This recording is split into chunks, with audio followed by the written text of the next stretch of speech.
ایک خاوند گھر سے نکلا ہے تو بیوی کو کہہ گیا ہے جب تک میں واپس نہ لوٹوں گھر سے نہ نکلنا. 2 گلیاں چھوڑ کے والد رہتے ہیں.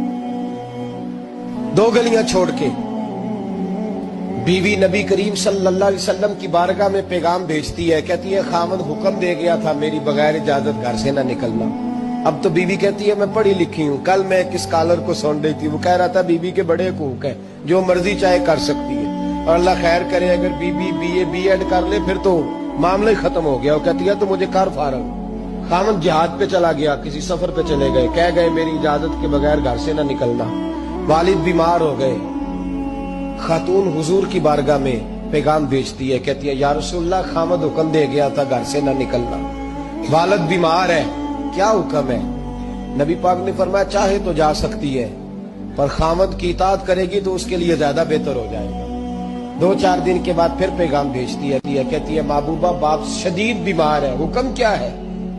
نبی پاک علیہ الصلوۃ والسلام نے فرمایا چاہے تو جا سکتی ہے, کیونکہ حضور شارع ہے نا, مختار ہے شرعی معاملات میں, کسی کو چاہے تو کسی چیز کی بھی اجازت عطا فرما سکتے ہیں. فرمایا میں اجازت دیتا ہوں جا سکتی ہے, پر خاوند کی اطاعت میں رہے گی تو اس کے لیے بہتر. حد ہو گئی بھائیو, حد ہو گئی.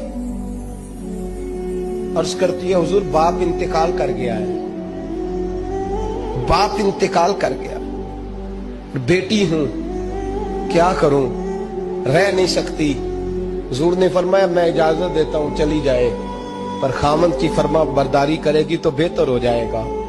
صحابہ کہتے ہیں پہلے وہ پیغام بھیجتی تھی, جب باپ کا انتقال ہوا تو اس شام مصطفیٰ نے پیغام بھیجا, فرمایا پتہ کرو گئی تو نہیں, پتہ کرو گئی تو نہیں.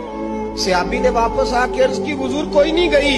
فرمایا جاؤ اسے جا کے میری طرف سے خوشخبری دے دو کہ تو نے اپنے خاوند کی فرما برداری کی ہے, رب کریم نے تجھے بھی بخش دیا ہے, تیرے باپ کی بھی بخشش فرما دی, تیرے اس عمل نے تیرے باپ کی بخشش کا سبب بنا دیا ہے.